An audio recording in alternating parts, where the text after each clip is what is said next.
स्त्री की सबसे बड़ी शक्ति क्या है? क्या स्त्री की सबसे बड़ी शक्ति उसकी सुंदरता है, उसकी आंखें, उसकी मुस्कान या फिर उसके शब्द? नहीं। सनातन धर्म कहता है कि स्त्री की सबसे बड़ी शक्ति उसका रूप नहीं, बल्कि उसका प्रभाव है। एक ऐसी शक्ति जो बिना युद्ध किए भी सबसे शक्तिशाली पुरुष के मन को बदल सकती है।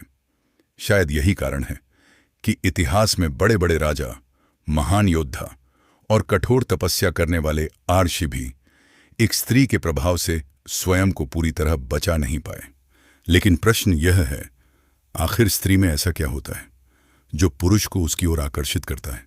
सिर्फ शरीर, सिर्फ सुंदरता, या फिर कुछ और, कुछ ऐसा जिसे शब्दों में समझाना आसान नहीं। सनातन धर्म के अनुसार स्त्री केवल शरीर नहीं बल्कि शक्ति का स्वरूप है।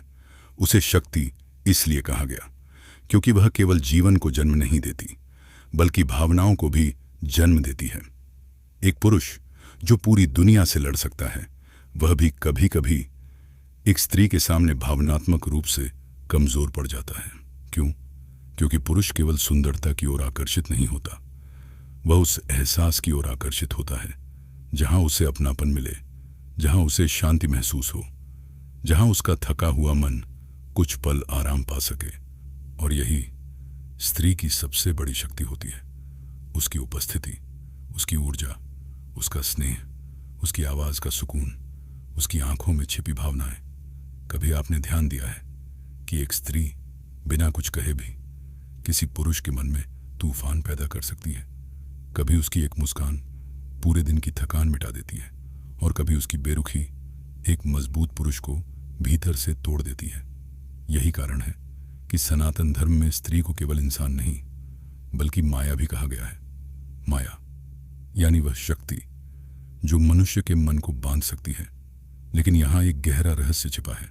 सनातन धर्म स्त्री को दोष नहीं देता क्योंकि आकर्षण प्रकृति का नियम है। समस्या स्त्री नहीं, समस्या मनुष्य का अनियंत्रित मन है। भगवान श्री कृष्ण ने गीता में कहा था, मनुष्य का मन ही उसका सबसे बड़ा मित्र भी है और सबसे बड़ा शत्रु भी। जब पुरुष अपने मन पर नियंत्रण खो देता है, तब आकर्षण धीरे धीरे मोह बन जाता है और मोह मनुष्य की बुद्धि को कमजोर करने लगता है। इसी कारण महान ऋषियों की तपस्या भी कभी कभी भंग हो गई। विश्वामित्र जैसे महान तपस्वी जो वर्षों तक ध्यान में लीन रहे, वे भी मेनका के आकर्षण से विचलित हो गए।